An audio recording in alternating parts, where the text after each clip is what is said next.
और माँ गायत्री के चरणों में कोटि कोटि नमन करते हुए गुरुदेव को साक्षी मानते हुए आज हम 5 ऐसे स्वर्णिम सूत्रों को जानेंगे जिससे हमारे परिवार में सुख रहे, संपन्नता रहे, शांति रहे। हर व्यक्ति की ये इच्छा होती है कि उसका परिवार सदैव सुखी रहे, संपन्न रहे, बच्चे पढ़े लिखें, आगे बढ़ें, सात्विकता का माहौल हो, परिवार के लोग हंसते मुस्कुराते रहें। अगर आप भी ऐसे ही कुछ चाहते हैं तो गुरुदेव के दिए हुए इन सूत्रों को अवश्य अपनाएं। आप और हम परिवार में क्या चाहते हैं? शिक्षा हो, स्वच्छता हो, स्वस्थता हो, संपन्नता हो, शिष्टता हो। इन सारी सद्गुणों की हमारे परिवार में हमको आवश्यकता होती है, परंतु इससे भी अधिक महत्वपूर्ण होती है धार्मिकता का वातावरण बनना। युग ऋषि पूज्य गुरुदेव ने परिवार के बच्चों में संस्कार और सदस्यों में प्रेम भाव और आत्मीयता बढ़े, इसके उद्देश्य से 5 सूत्र दिए हैं।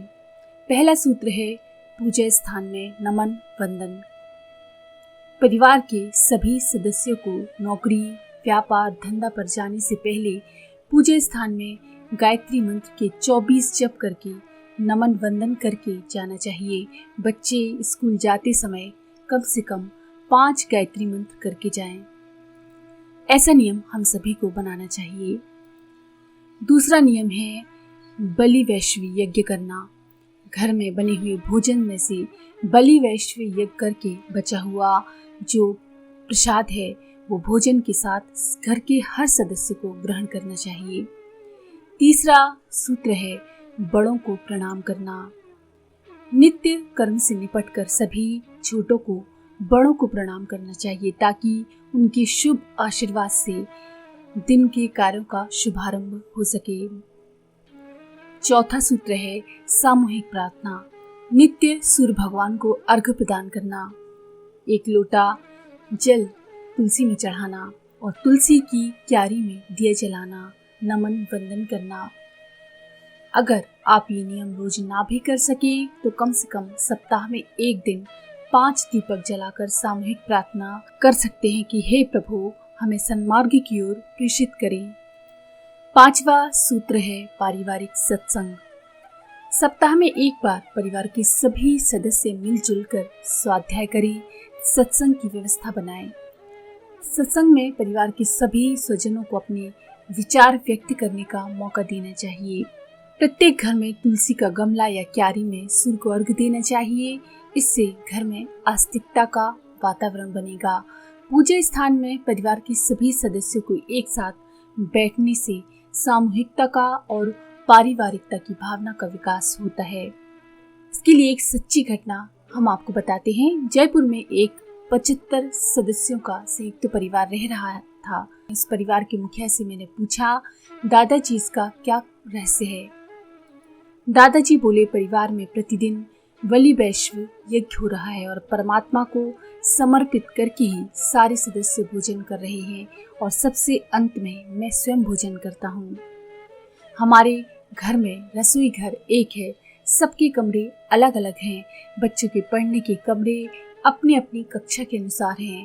पूजा घर एक है, सब सदस्य पूजा घर में 5 गायत्री मंत्र जप करके प्रातःकाल बड़ों को नमन वंदन करके अपने अपने काम पर जाते हैं। हमारे घर की एकता का रहस्य बलि वैश्व यज्ञ ही है। बिना बलि वैश्व भोजन नहीं और स्वाध्याय बिना शयन नहीं। ये सूत्र परम पूज्य गुरुदेव ने सबके लिए समान रूप से दिए हैं। पारिवारिक लड़ाई झगड़े के कारण साथ बैठकर भोजन न करना, साप्ताहिक सत्संग एवं स्वाध्याय न करना, छोटे बड़ों का मान सम्मान न करें और सबसे अहम बात यह है कि जिस घर में बलि वैश्व ना होता हो, ये सब घर में अशांति के कारण हैं। बिहार दरभंगा जिले में एक परिवार में पैतृक संपत्ति के बंटवारे को लेकर भयंकर झगड़ा झंझट हो रहा था। सारा परिवार अशांत था और घर के सब सियाने लोग चिंतित थे। उस कस्बे में हमारी शांति कुंज की टोली कार्यक्रम के लिए पहुंची और हमारे स्थानीय कार्यकर्ताओं ने उन्हीं के यहाँ टोली को ठहराया। हवेली बहुत बड़ी थी। रात्रि को कार्यक्रम समाप्त होने पर परिवार के वृद्ध सज्जन टोली नायक से मिले और अपने परिवार में पैतृक संपत्ति के बंटवारे हेतु भयंकर अशांति की बात बताई। टोली नायक ने पूछा, बाबूजी, घर में भोजन कौन बना रहा है?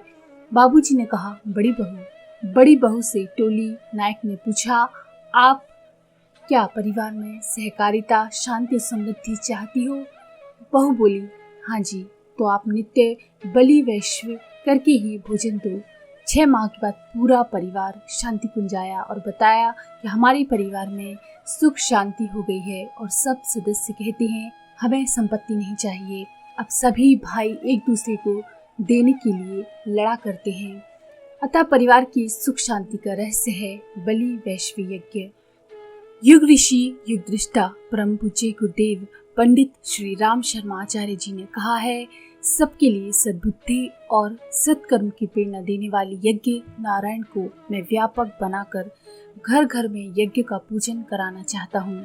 आप उसके प्रचार प्रसार में हमारे सहयोगी बने। आपको आपके गांव और इलाकों में भी इस अभियान को चलाना है। यज्ञ छोटे हों या बड़े, पर भारतवर्ष में यज्ञों की हवा फैलेगी, वातावरण बनेगा। उसमें आपके सहयोग और सहायता की जरूरत है।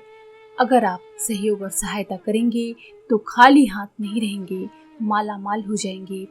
प्रत्येक घर में बलि वैश्व के रूप में यज्ञ भगवान की स्थापना करो और उस लुप्त परंपरा को पुनः से स्थापित कीजिए और इसके लिए प्राण प्रण से यत्न करें।